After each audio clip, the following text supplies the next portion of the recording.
who was the last movie star? It used to be back then, movie stars, true movie star, you wouldn't do a talk show on TV. You would avoid TV like the plague. Right. Jack Nicholson, you would never see him on a talk show. He'd do one interview. That's part of that protection of exclusivity. There was a mystery to him. Yeah. So that when you went to the theater, really what makes a movie star is you don't know too much really about their life. Yeah. So you don't want to imprint either. your own life on them. Yeah, definitely. And that's what makes a movie star.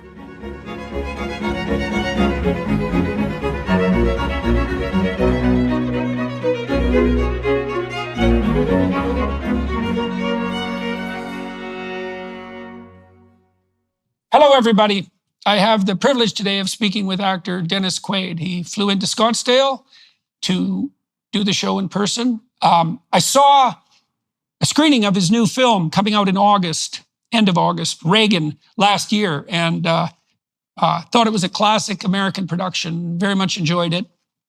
Speaks of a very significant time in the history of the world, really, the defeat of the communist empire, which is something remarkable and extremely relevant to today again, when the same sorts of ideas are making their reemergence.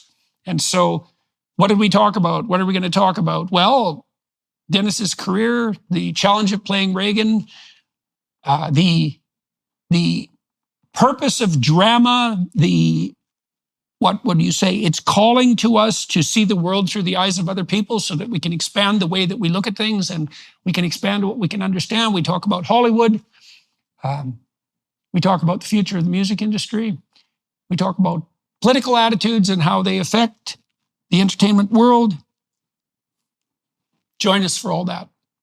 So I think it was about a year ago that I was in LA and Mark Joseph showed me an early cut of Reagan.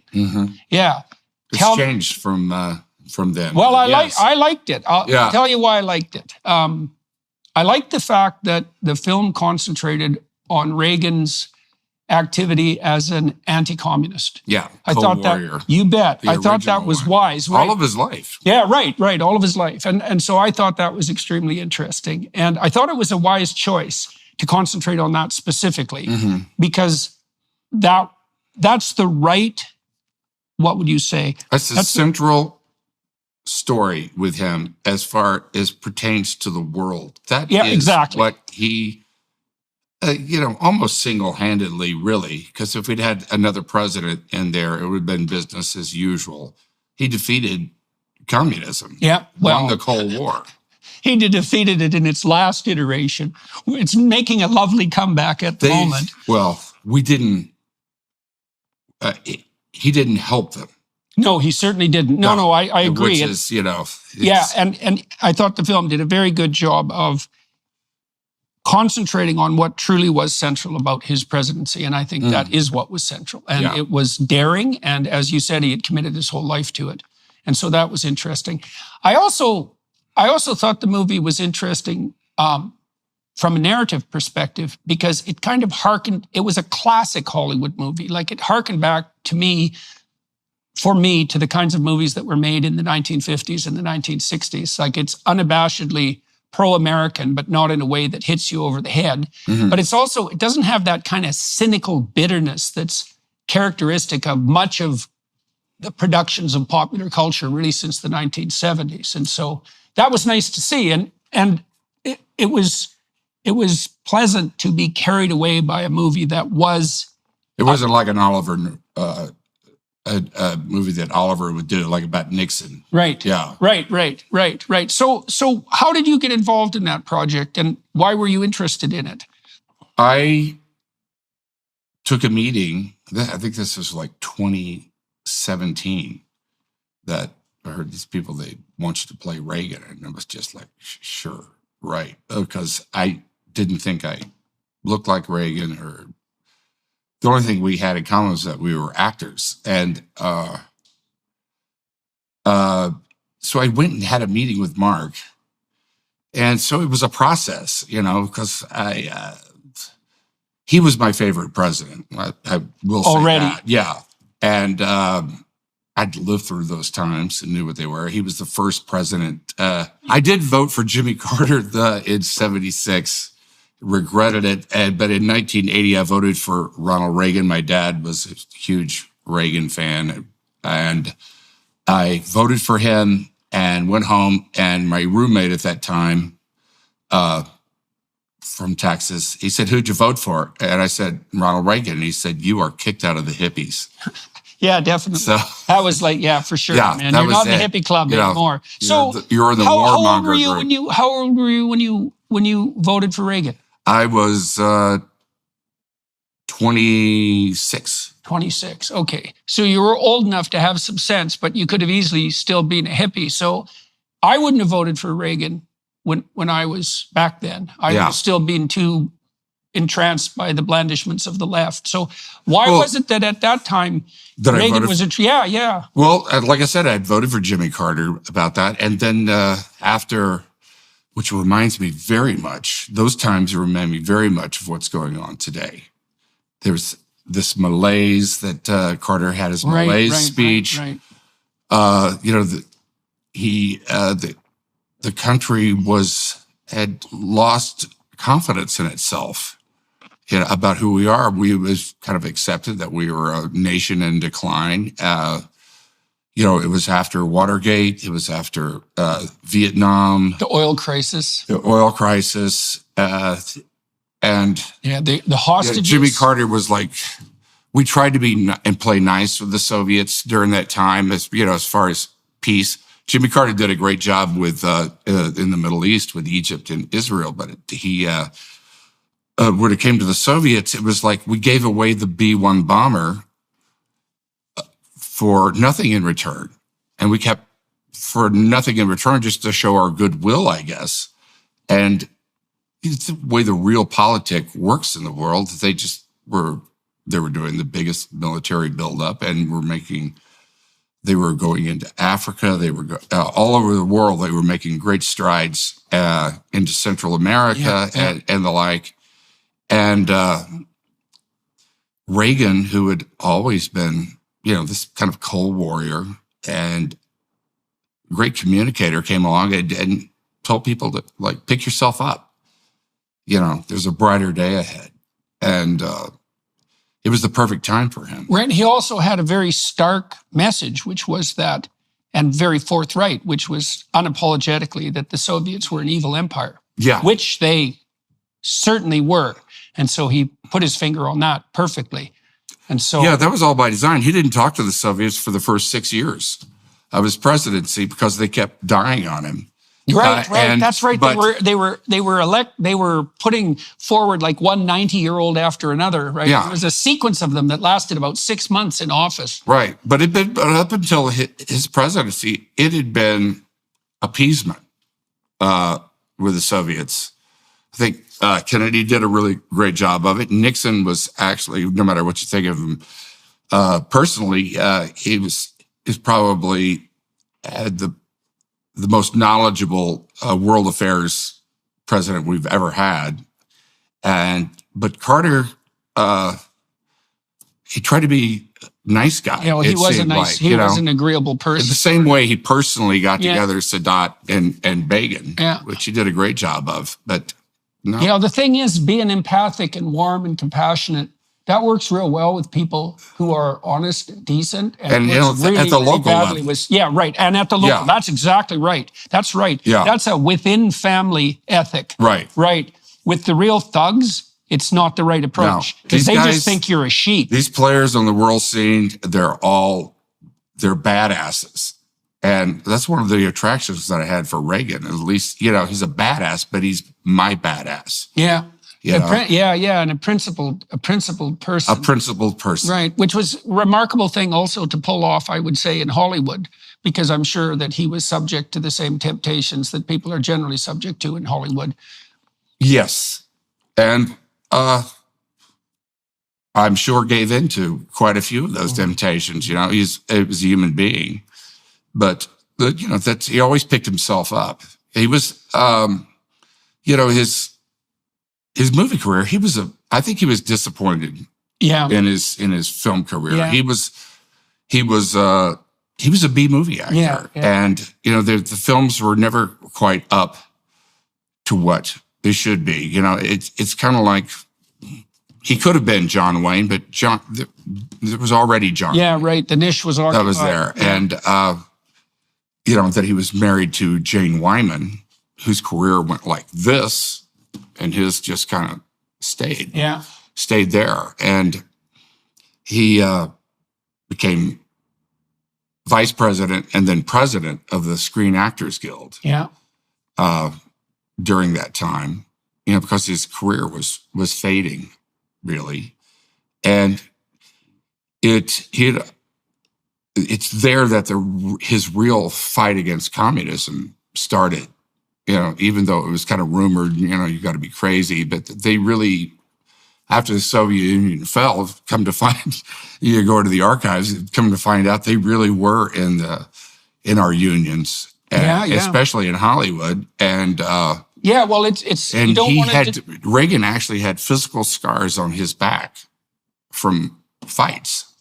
He got seriously beat up in a brawl at the Union Hall.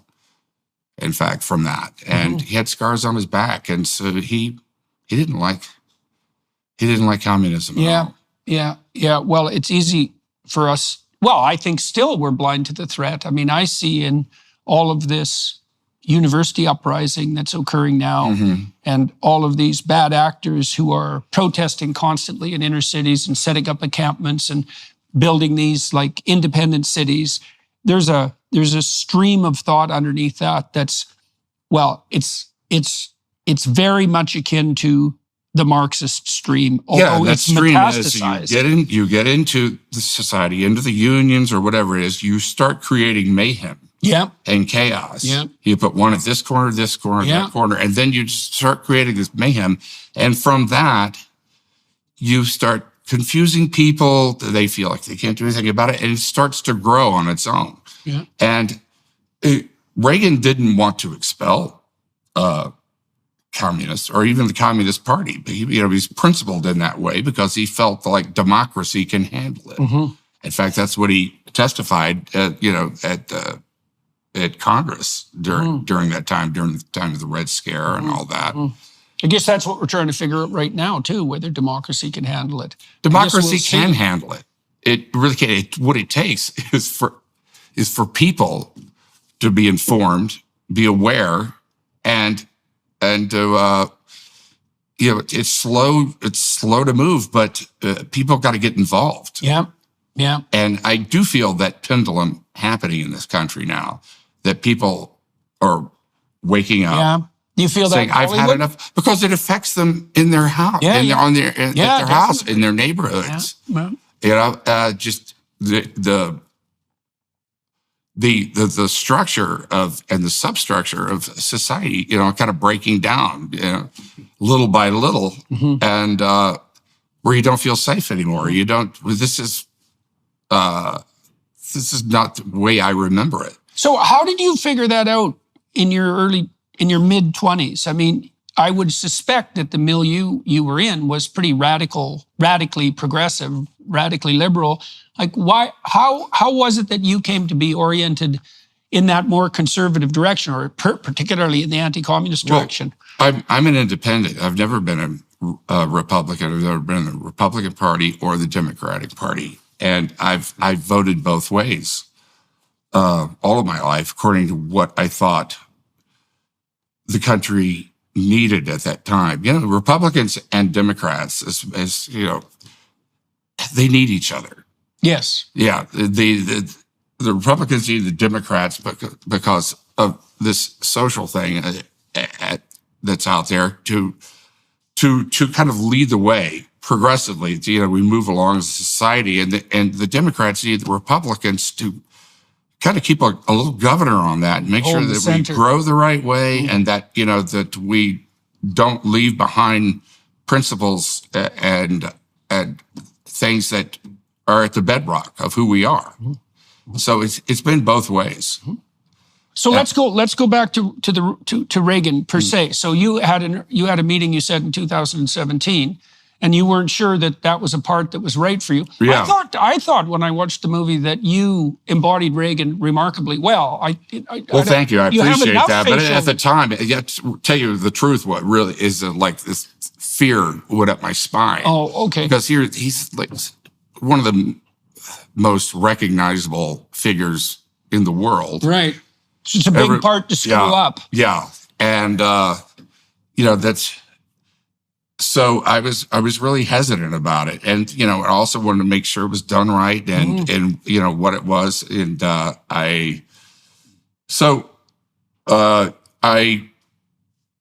they arranged for me to go up to the library, which I went to. And from there, we went to, I met his son, Michael, as well.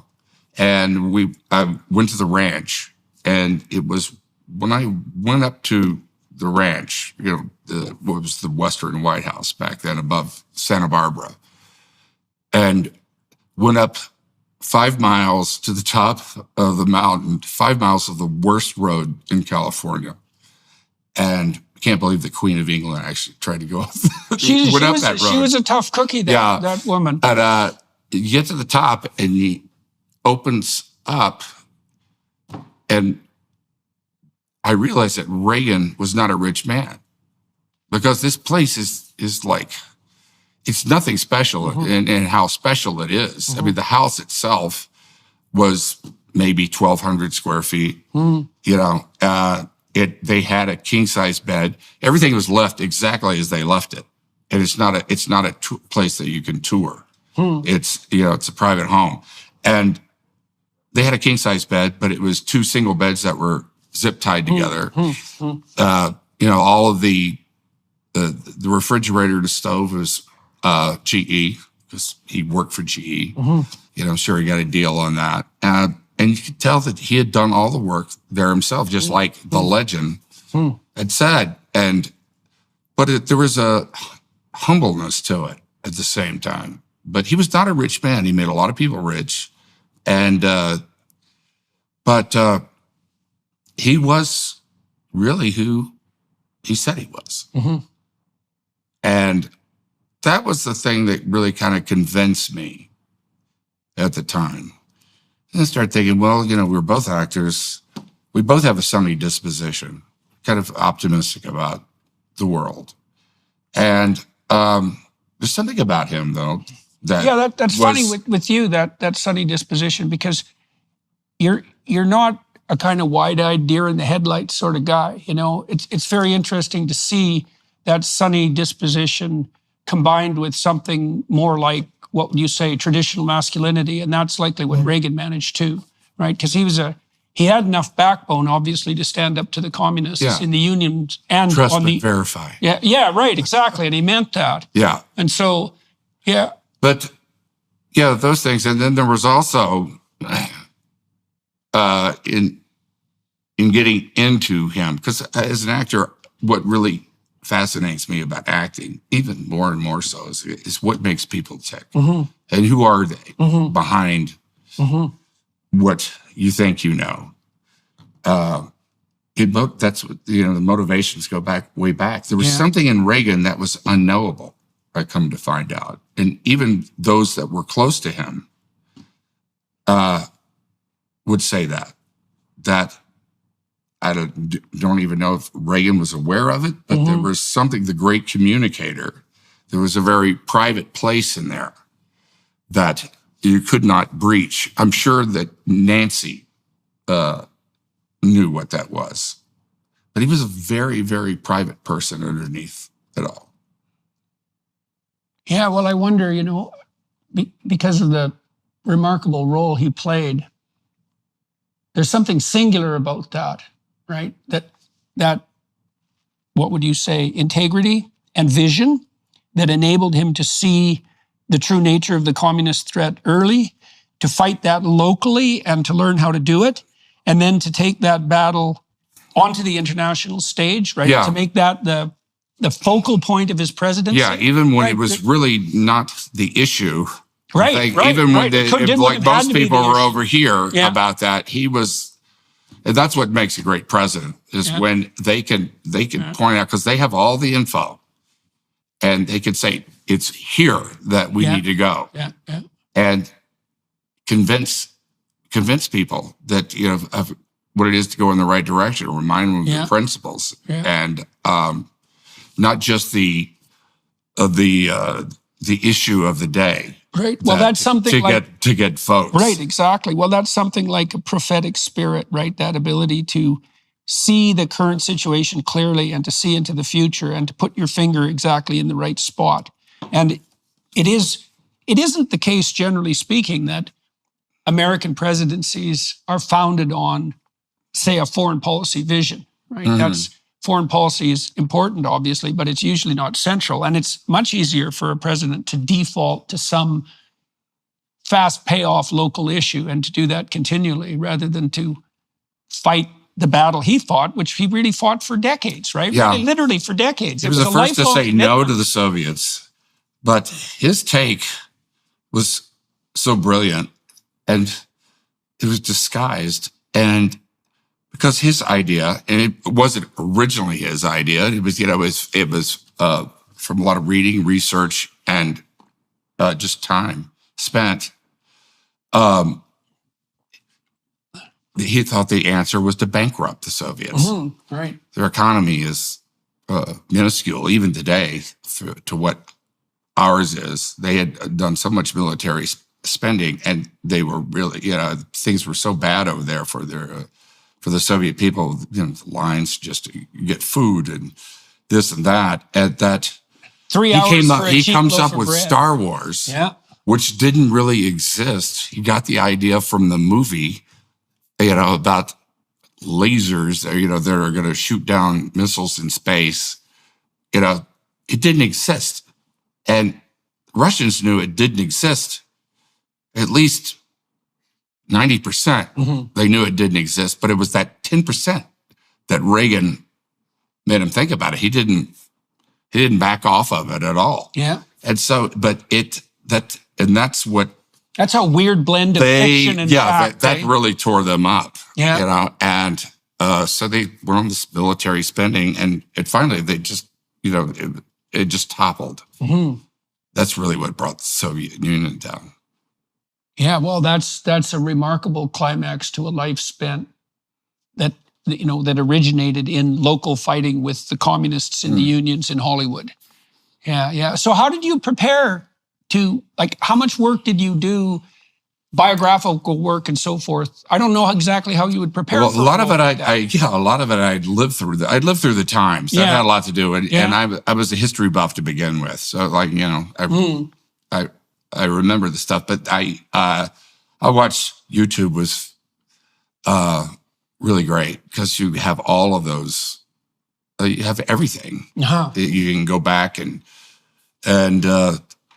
see, what do you get I work outside in a lot. So I work on the physical, as a person walk, talk, and then from that, it goes inside. And I realize why that is. For instance, like Reagan had like a crooked smile. Yeah, right. It's like, that's this good. was kind of held like that. Right. And there was, and after you do that a while, you realize, well, why is that? And it's because that's why you look like him in the movie. That's so cool. There's some muscles that are deadened in his face. Yeah.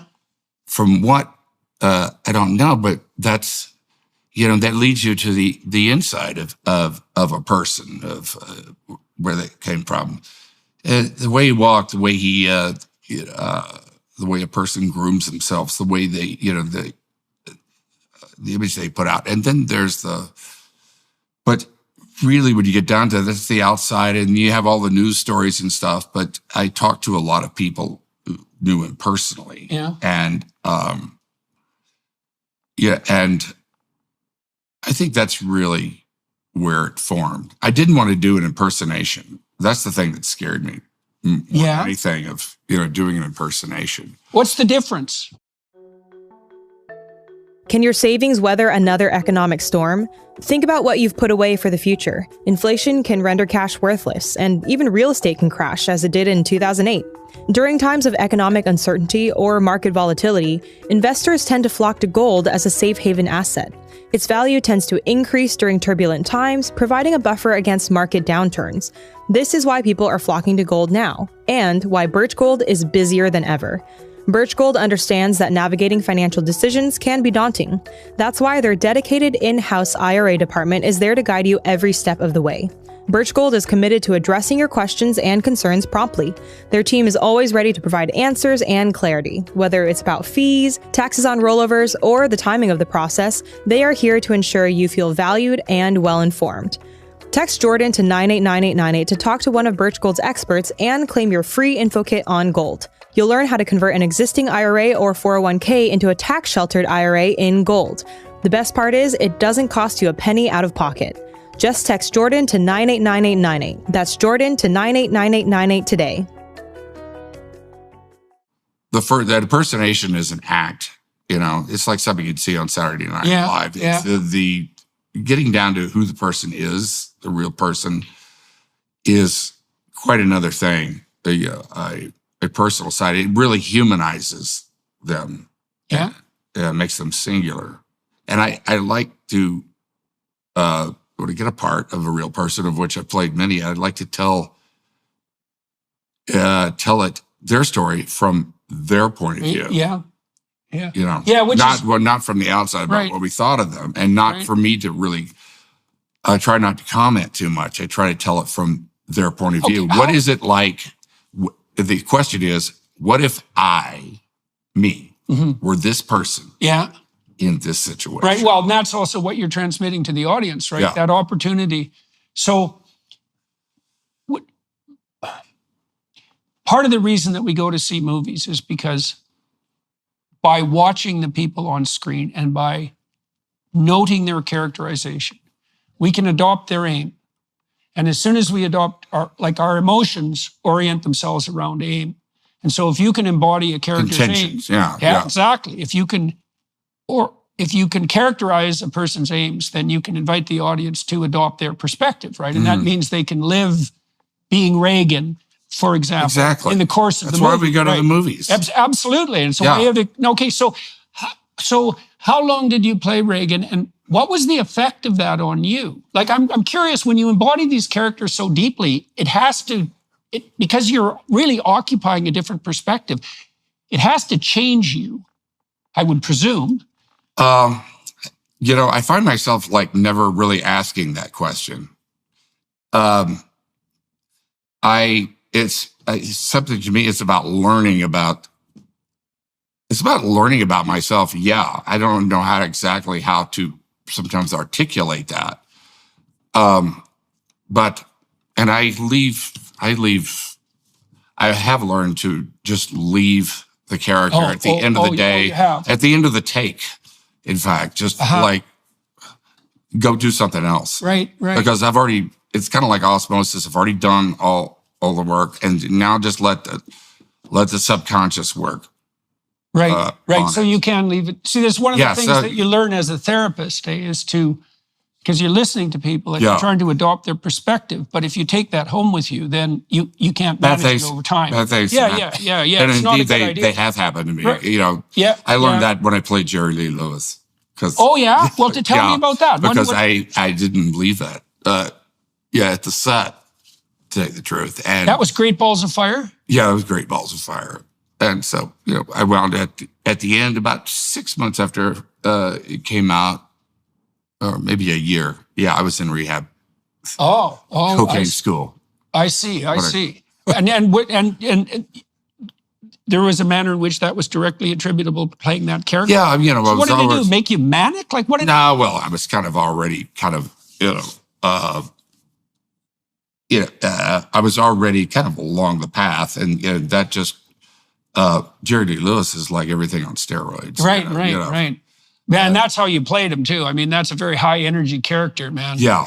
He was the kind of probably what a great pianist and performer. Yeah, he was one that I got to hang around.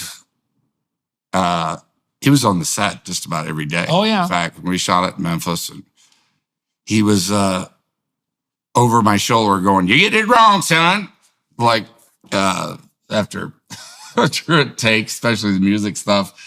But he was also very generous. He was one of my piano teachers. I didn't play piano before that. Just like chopsticks. Yeah. And he was one of my teachers, and getting that left hand really was the key to Jerry Lee Lewis, because it's a very athletic move of being able to keep that up. And I had a year to prepare for it, and I was on cocaine, so I spent 12 hours a day at the piano, during that time. So that,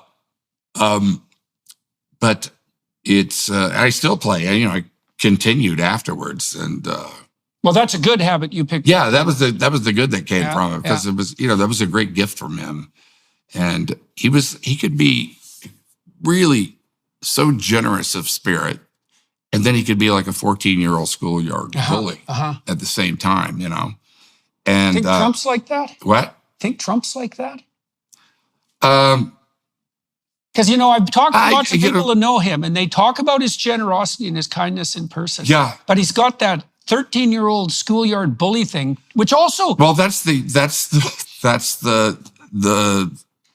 bully that's out there about what he believes, and I think he's very principled down at the bottom of it. Yeah, and but I think he can be bullish. Yeah. Well, it isn't obvious. He was in the construction business, man. You've got to be in the construction business. You've got to be hard nosed. That's for sure. For all that stuff, because it's like it's all mafia. You got to watch it. Yeah, that's for sure. You get taken. So he built a building for a friend of mine in Chicago, like a multi-$100 million building. He brought it in under budget and before scheduled, and that was in Chicago. Yeah, and that's. But he's very he is very sweet at the same time. He could be that. You look at his kids.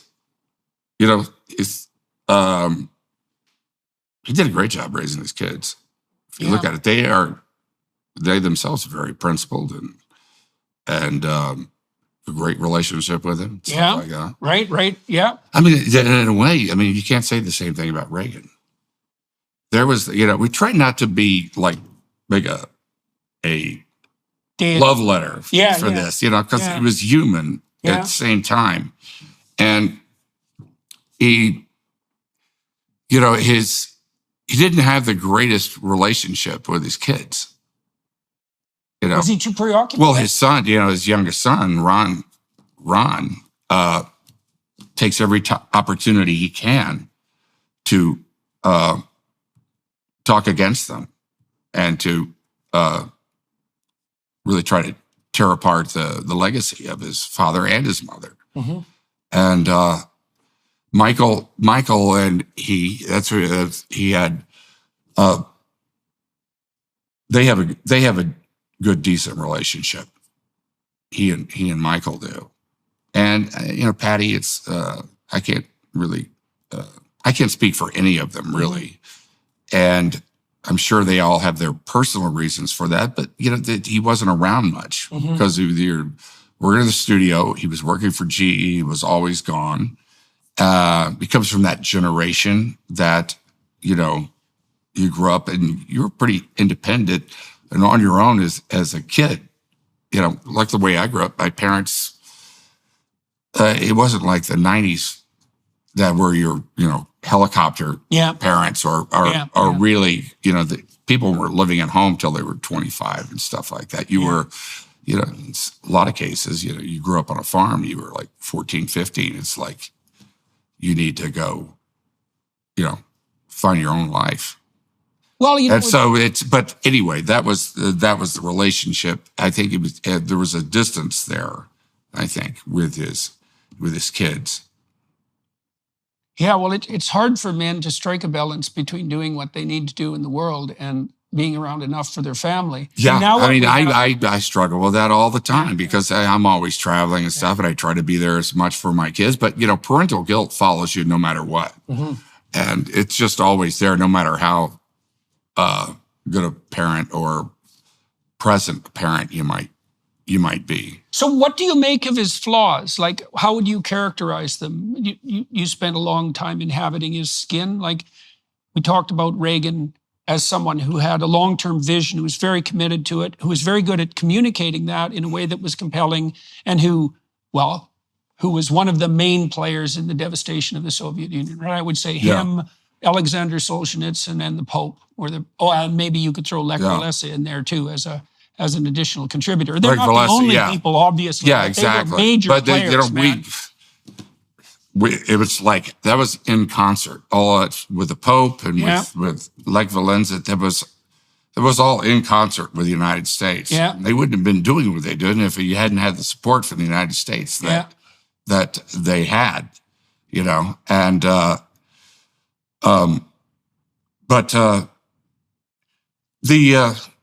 the flaws with everybody's flawed. I think like early in his movie career, I don't think he believed in himself as so much when he came. I think that's why he accepted being an actor. More second-rate scripts. Yeah, I think he was just out to work for a living, and it takes you got to be willing to wait for things. At the same time. I mean, that must be that's a happened in my difficult career thing to get too. right. It's like I've done stuff for money, and these go, I wish I hadn't done that. Right. Yeah, but luckily I've been able to get through it. Yeah. And I also remember like in Iceland when the final meeting with or the meeting with Gorbachev about we were going to dismantle nuclear weapons, and Gorbachev had said, we'll dismantle all nuclear weapons. Just give up Star Wars. Yeah. And Reagan said no. Yeah, right. And Star Wars didn't even really exist.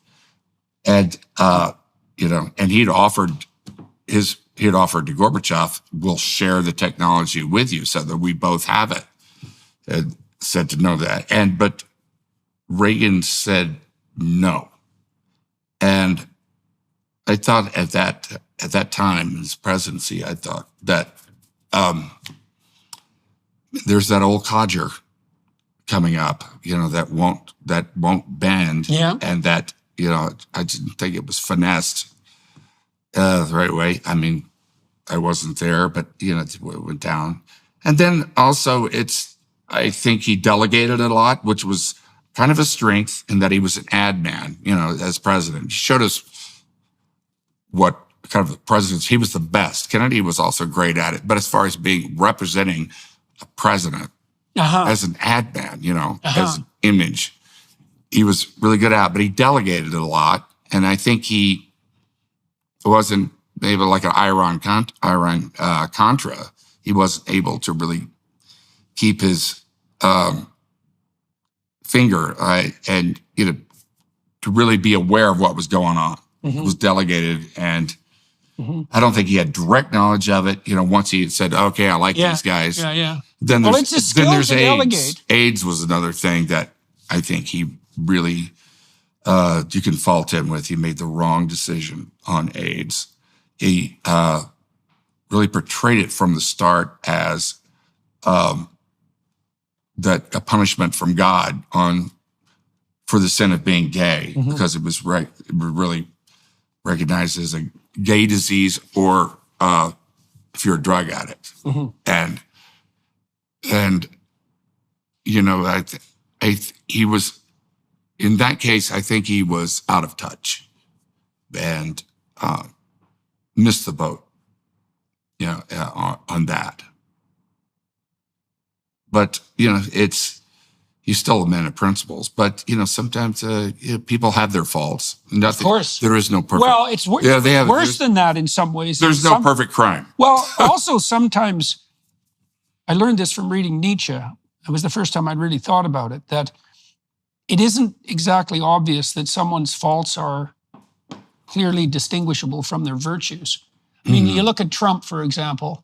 Right. He's got that bully aspect, and he's really good at it. Like, he's like the world's best 13-year-old bully. He can nail you with a nickname, and he's so good at he'll that. use what you said and then turn around and make a nickname of it. He'll make fun of handicapped people. He will, it's like there's been so many times where I just want to say, please, just be quiet. Why do you have to go there? But then, part of that, I can't help but think that part of that is also what makes him intimidating to people like the dictator of North Korea. Exactly. And it's so like, how do you, because if he was agreeable like Jimmy Carter was a very nice man by all appearances and by all reputation, but he's not the sort of person that like a real psychopathic leader is going to take seriously. Whereas Trump, and maybe this is also why he could deal with the mafia types in the construction industry in Chicago. It's like, you have to have a touch of, it's like Harry Potter, you have to have a touch of the devil inside you in order to understand what the devil's like. And even our allies take care of their self-interest first. Yeah. And if that doesn't happen to coincide with us, they're still going to look after themselves first. Yeah. And then you have Saddam Hussein, the Ayatollahs, you have, some of, you have Putin, you have the Chinese. These people, they're smart. These are really smart people, and they know real politics, and they are ruthless when it comes to their agendas.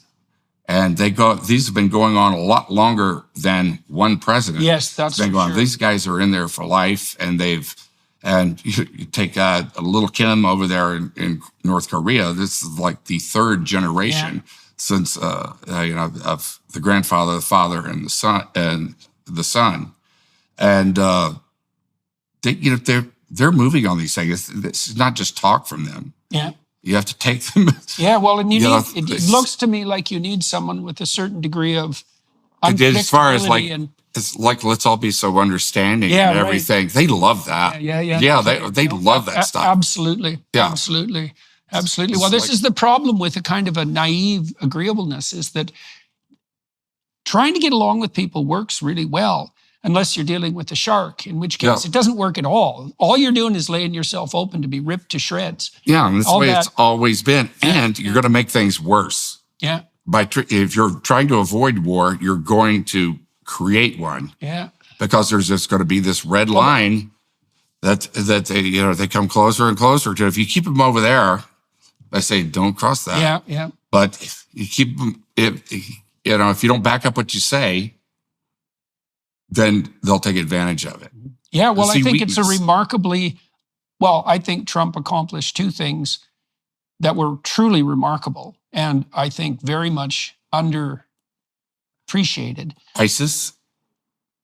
Yes, okay, we could throw ISIS in there. I was thinking no wars. And I was thinking the Abraham Accords, because Abraham Accords. He should have got a Nobel Prize. All this stuff that's happening right now would not be happening if the Abraham Accords had been signed. Yeah.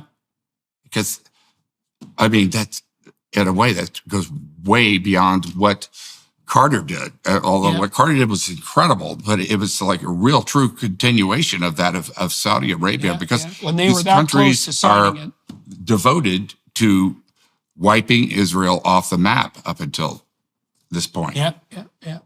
So let me ask you this. It's a little bit. What was the second thing?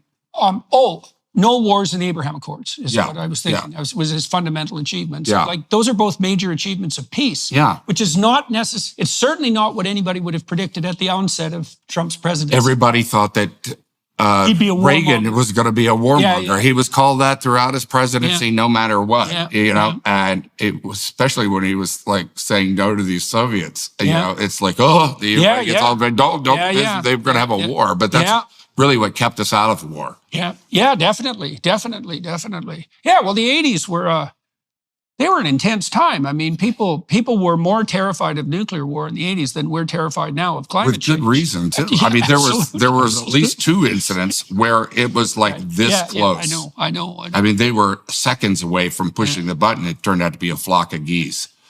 Or you take the Korean airliner. Yeah. That shot down. Those are scary. Absolutely. Absolutely. So what's it been like? What's been the consequences of your political engagement, maybe your political stance, in relationship to your career in Hollywood? I am who I am, and like I said, I'm an independent. I really, truly am an independent. I voted for Obama once. I voted for Clinton once. I voted for Ross Perot once. I voted, right.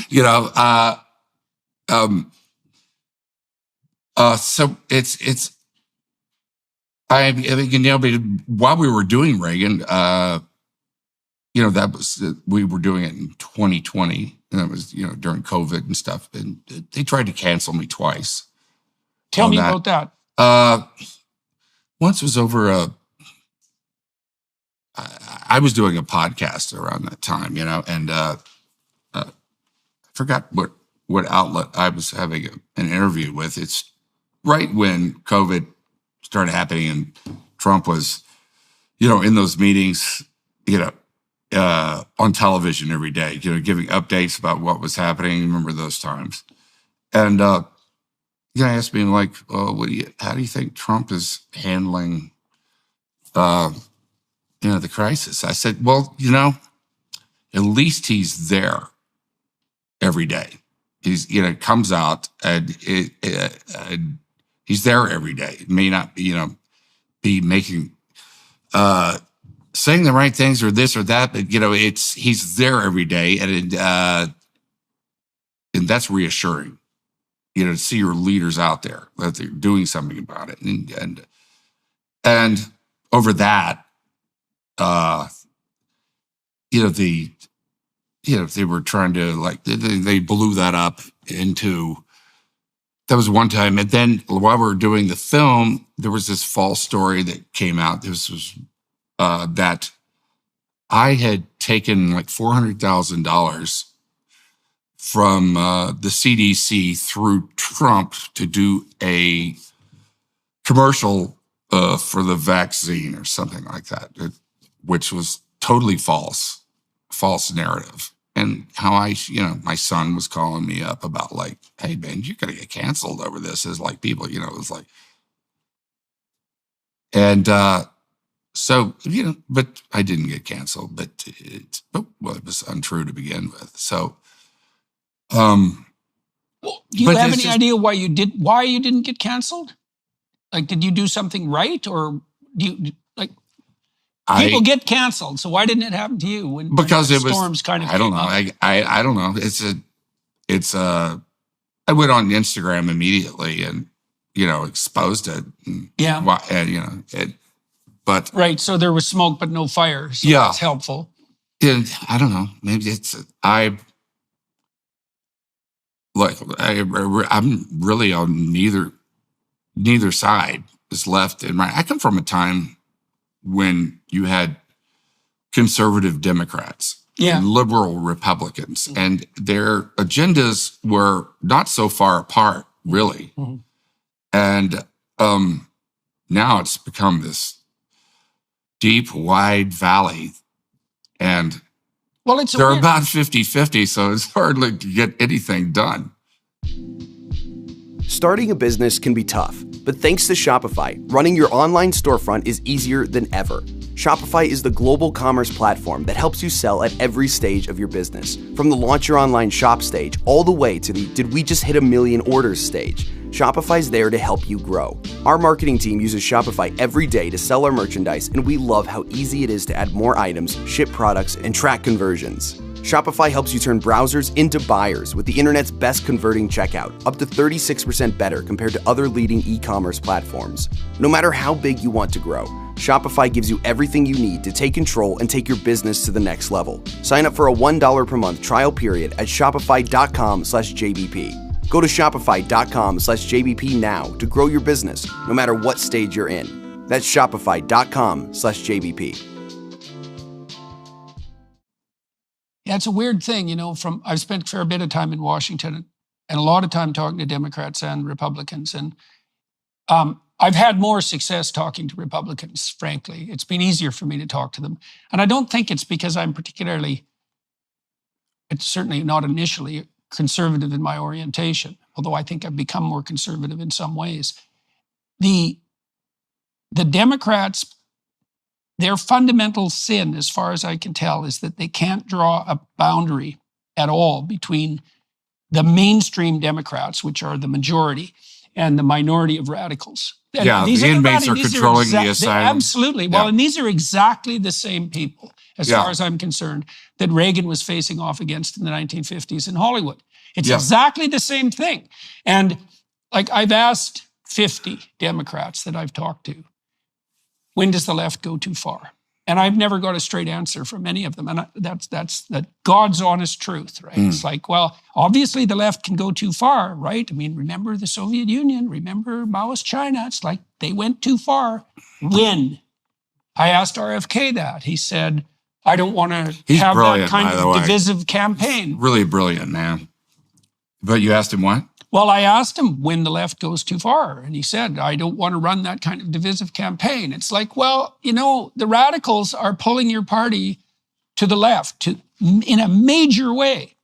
And maybe it's time to draw some boundaries. Like for me, I'm not a fan at all of the equity move, the idea of equality of outcome. That's a catastrophic idea.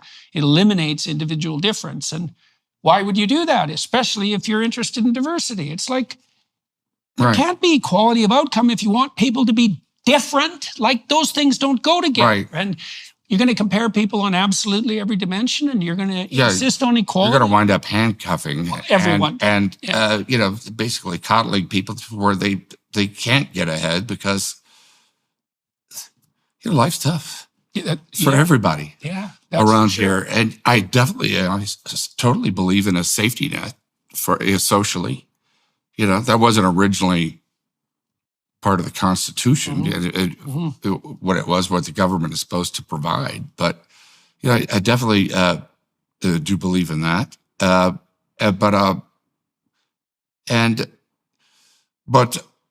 you know, there's some government-sponsored programs that you go back, like Social Security, these things that were meant to help people. You go back to the 19th century, and there was like nothing. Yeah. You know, you had like, this is where all this stuff started, where you had the Vanderbilts and the Morgans and the Rockefellers and everything. And there was the Carnegie, there was just no checks and balances on wealth. Carnegie was, you know, rivaled the government himself. I mean, you put them all together, they had more cash than the government did. And there was no checks and balances on that. And a lot of people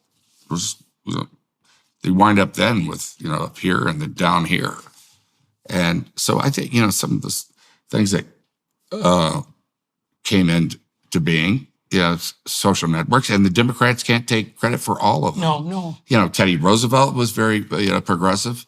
He was a Republican. And Lincoln, of course, and, things. But at the same time, you can go too far about, and what is the point in the end? It seems to me when it goes too far, it's when it's not about what they're talking about. It's about power. Yeah. It's totally just about power. Yeah, they don't care if you don't care what you're tearing down. If you look at the political spectrum, like a distribution between left and right, as you get farther out on the fringes, you get out of the political, I think, entirely. Is that you get into the domain of people who are using the political for nothing but power. And they're exactly the psychopaths that we were talking about. It's the Marxist agenda. Create chaos and move into that, and get do people it, used to it. Yeah, and it's all about compassion, but actually, what it's about is power. Right. Yeah, compassion is I see these disguise. The Republicans have done it as well. You know, I wasn't really very proud of the Republican Party back in the 90s in a sense. They played kind of the personal, like the way they were with Clinton, and that it was like they weren't working together like they could have been working together. And it seemed like, to me, like a power move on the Republican Well, back in the 90s, you know, you go into the 80s and into the 90s. So I just last year I did a seminar on Exodus, on the story of Moses, and Moses is the archetypal leader, and his fundamental temptation and flaw is power. right? So it's always the case that in the political realm, the temptation is to default to power and to corrupt the enterprise. Yeah, like with Clinton, he did something which is not a crime. But because he lied about it, then they go into like the Republicans pounce. They impeached him. They impeached him, and that was a play for power. They failed ultimately, in that times were so good. And Clinton also was very good about 2 years into his presidency, it was like a duck. He wasn't going to make it for the second election because times are bad. And that turned around. He was so pragmatic and so smart that he basically absconded the Republican agenda, plopped it down, and went State of the Union speech, said the era of welfare in this country is over, and that's how he won the second election. And he was a very pragmatic person. Let me return to Hollywood, if you don't mind. It seemed to me that Hollywood took a walloping blow with COVID and then the strike. And one of the things I've noticed about myself is I used to go to movies all the time, to theaters. I love going to movies. And I've gone to very few movies since COVID. It's kind of like, I don't know if I got out of the habit. It's something like that. Partly, I used to know where to get reliable reviews for upcoming movies. Like I was in the stream. I knew what was coming out of Hollywood. I made plans to go see the movies. Right. That all disappeared. And now I don't know how to get back to that. But I think... And you're wondering, is it because of my age? Must be. Yeah. Well, that could be too. Yeah. Although, see, I don't know. Or is it just that way? Well, I also don't know that. And of course, the media landscape is fragmented too. And so it's hard to figure out what sources you can rely on for information. The way they advertise movies is nowhere near what it used to be. It used to be just like an ad in the newspaper. Yeah. And that was enough. Yeah. And then it became like TV ads.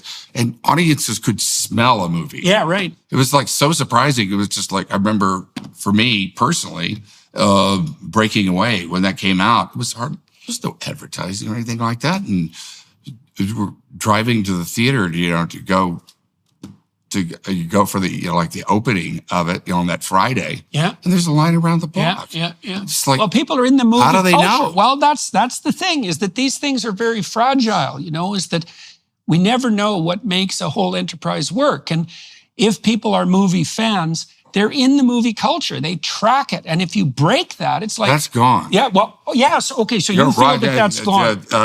You don't see Roger Ebert on television anymore. There was a whole culture that went with it that everybody watched. What are the new movies coming up? And laying them out there, what they're about, and all that. And, and you knew months in advance. Really, great debates on what they were about, and so how do you view the current reality and the potential future of the film industry? Are there still stars? That's the thing. Who was the last movie star? Well, from what I've been able to understand, the only star truly standing, Leonardo DiCaprio, Cruise. Cruise. That's going too far back. Leo. I mean, the last movies, they're still out there. They do occur. Yeah, they're out there, but they also, my sense too is that, and I don't really know what to make of this, that are they the last of a dying breed? Well, the new is like it's gone to social media. Yeah, that's where the new movie stars are. I mean, Justin Bieber, the first star, totally created on YouTube. Yeah.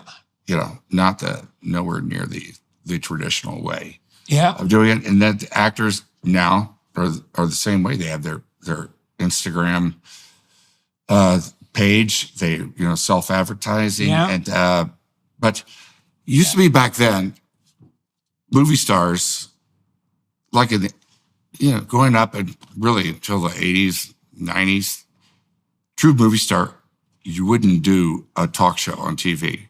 You would avoid TV like the plague. Right. Jack Nicholson, you would never see him on a talk show. He'd do one interview in a prestigious magazine, whether it be Time, Playboy, right, whatever it was. Right. That's part of that protection of exclusivity. Yeah. And you would, some guy would spend a couple of days with him or something, but you really wouldn't. There was a mystery to him. Yeah. So that when you went to the theater, really what makes a movie star is you go to the theater, they are a mystery. You don't know too much really about their life. Yeah. So you don't want to imprint your own life on them. Yeah, definitely. That's what happens. Yeah. You see them for something inside you. Yeah. And that's what makes a movie star. Well, you actually don't want to know much about the personal life of an actor. And now it's like, well, it got to be that you just do everything. Yeah. About everybody. Yeah. And that brings them down to earth, and that's not good if you're a star. Well, it doesn't create mystery. Yeah, right. Put it that way. I wonder, too, how much of it is the fact that, like, when you and I grew up, being on television was, like, that was a remarkable and unlikely occurrence to be personally on television, even to know someone who was on television. The bandwidth was so narrow. Yeah. And then the movies were above that. Yeah. Right? It was easier to be on TV than on the movies. Right. But now everyone is on TV all the time. Yeah. Right. And so that's another borderline between the public and the actor that's disappeared. It's like everybody is videoed from the time they're young. But there's no going back. I mean, that's the way the world heads. No. And good things come out of it. Good thing. What do you see that's good coming out of it? Well, for one thing, there's really a broad communication in the zeitgeist. People have taken over their own stories. Yeah. And like, you could be like me and choose not to participate very much. I mean, I have an Instagram page, I have a Facebook page, and I didn't grow up with it. So it seems like a real chore to me. Yeah. And, right. It's not your culture. Yeah. Mm-hmm. And I like face-to-face communication, and I like this. Why? This is great. Why do you like this? It's a real. I feel like I'm. That is one good thing about today, as opposed to then, is that you could do an interview like with a magazine, and somebody was out to do a job on you, because they kind of feel like they build you up. Yeah. You have this fall, and then you have the comeback. Yeah. The thing. Yeah. But like with this, it's unfettered. Yeah. And I get to represent myself. Yeah. Well, in my way. YouTube's great for that, and podcasts are great for that. Yeah. And they really reward unfettered communication. Like the people I've talked to, anybody I've talked to on my YouTube channel who politics or is false, they get slaughtered. Yeah. Like if they say what comes out very quickly. You find out who people are. Yeah. You can't hide so much. Yeah. Well, that's Joe Rogan told me. He said, you can tell if there's anything to anyone after about 20 minutes. Yeah. Because people who are hollow, they're exhausted, especially in a podcast like Rogan's, which is 3 hours long. It's like there better be some depth to you to get through that conversation in an interesting manner for 3 bloody hours. They're kind of like, let's see what happens like 30 years from now when, some of this stuff is going to come back to haunt people. I mean, some of the things that I did and thought or whatever, back in my teens, 20s, man, I'm so glad it's not on YouTube. That's for sure, man. I feel exactly the same way. I can't imagine. If you're always trying to stay healthy while on the go, if you're on the lookout for products to boost your immune strength and gut health, you need to check out Armra. Armra is the gift that keeps on giving. It'll help strengthen your skin, lungs, and gut barriers, optimize your microbiome, and activate cellular performance to revive whole body health. Armra products are not just effective, they're also your trusted companions. They're clean, safe, and have a solid foundation of extensive research. Manufactured under the most stringent testing and quality standards in CGMP and FDA-certified facilities, Armra is a brand you can rely on. Every day, chemicals, pollutants, pathogens, and processed ingredients pose a threat to our mental and physical well-being. The need for protection is more pressing than ever. If you want to give Armra a try, they have a special offer for Jordan's listeners. Right now, you'll receive 15% off your first order. Go to tryarmra.com/Jordan or enter Jordan at checkout for 15% off. That's tryarmra.com/Jordan. Tryarmra.com/Jordan or enter code Jordan at checkout. I remember most of my adolescence and my adolescent friends as really a non-stop parade of stupid decisions. Yeah, right? Stupid, they should be able to make those stupid decisions in private. Right, that's for sure, man. The last thing I would have wanted was video records of that, right? Yeah. And for it to be distributed around the school. Yeah. I can't imagine, it was a difficult enough enterprise trying to negotiate the weird social world of adolescence without having to be absolutely terrified that some goddamn stupid thing you did was going to be permanently instantiated in the minds of everyone in your town. God, I just can't imagine what that would be like. Terrible, terrible. Yeah, and you just can't just move away from it because it's the internet. Well, that's right. It's That's right. worldwide. It follows you. Well, that's right. Well, one of the wonderful things about human memory is that we forget. Yeah. Right? The remembering, that's not exactly a miracle. Things happened, and so now you know it. It's well, can you forget? Can you put it behind you? Well, not if it's permanently recorded. Yeah. Yeah, no, that's not good. Tell me what you're working on now and what you have in the future, and maybe what you're excited about on the film front. Well,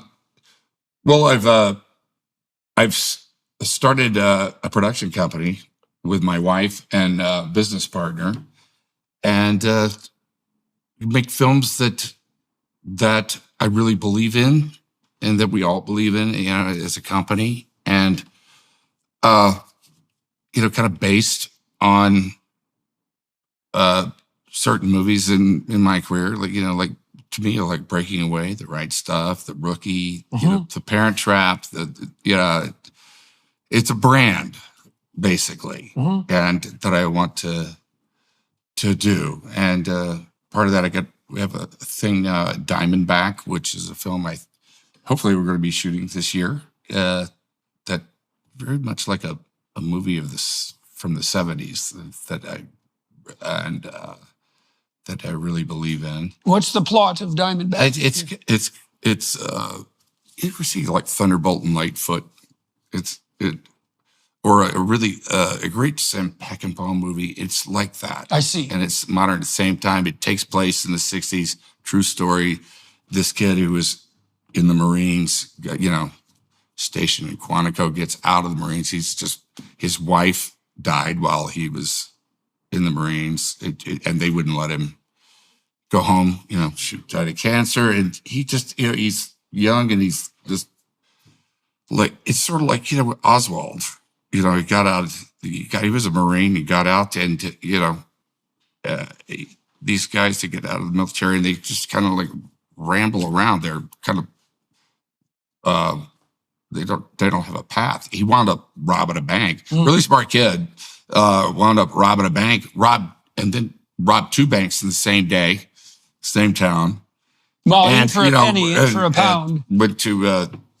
And when he was being sentenced, he got caught. It was like in the desert. It was one of these chases through the desert, which is like a modern Western. It's just fantastic.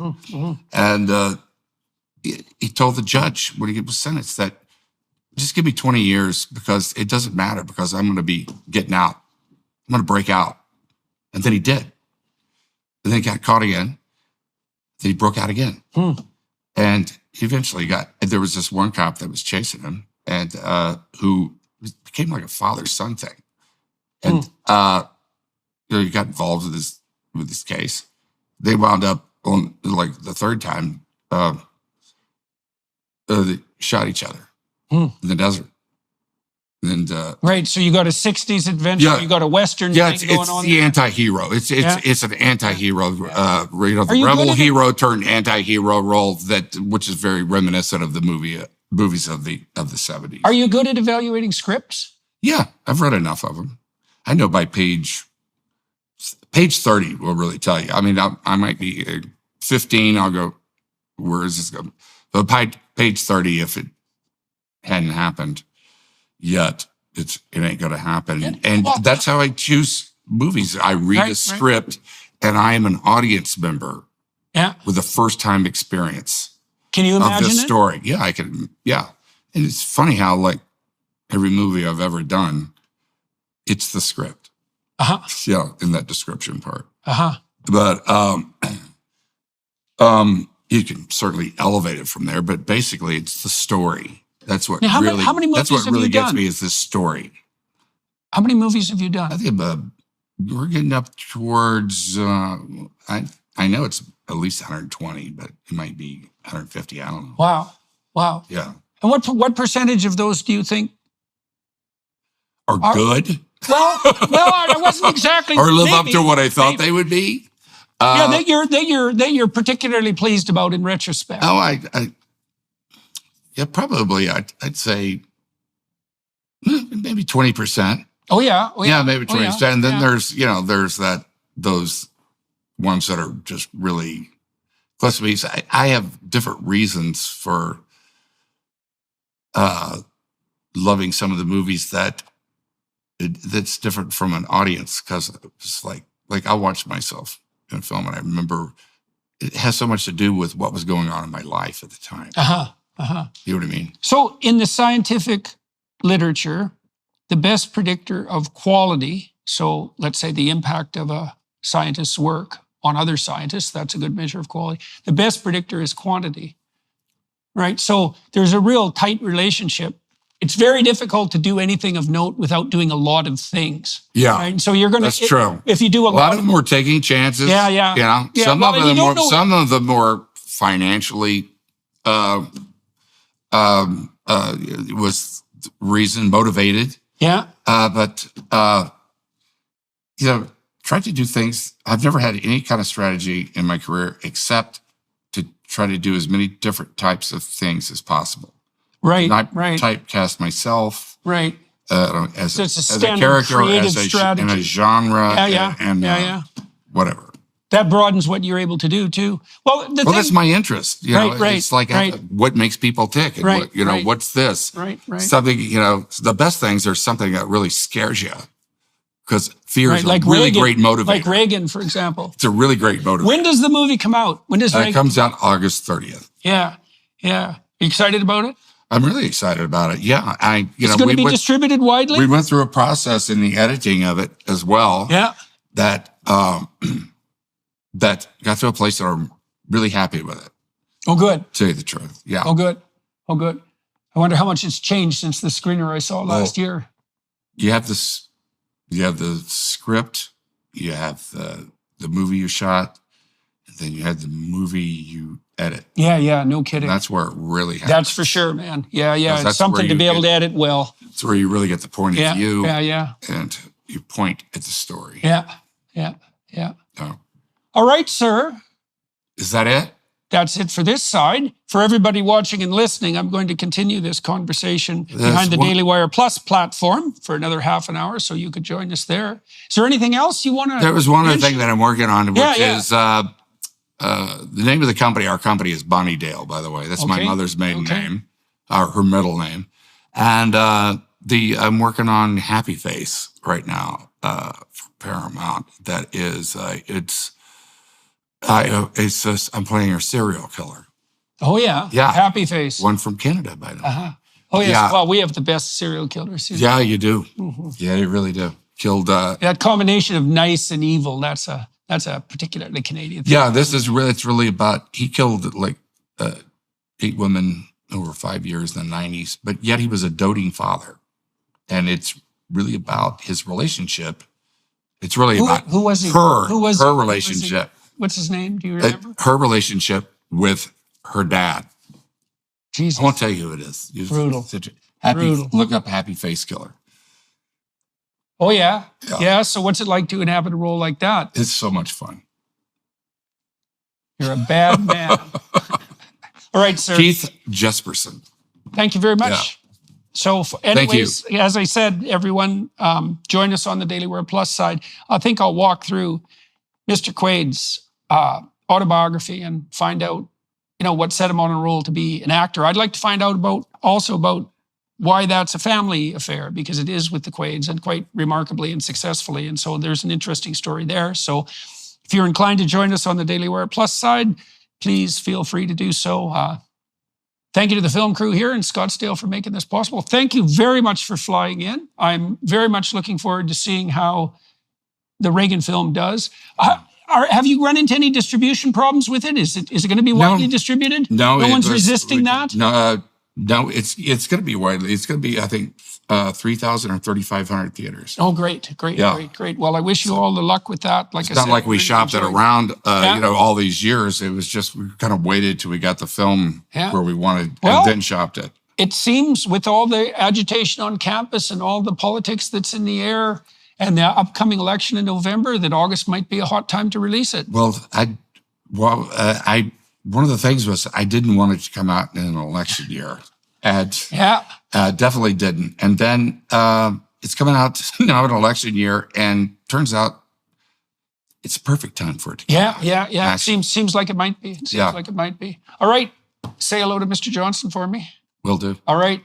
Thank you, everybody, for watching and listening, and sayonara.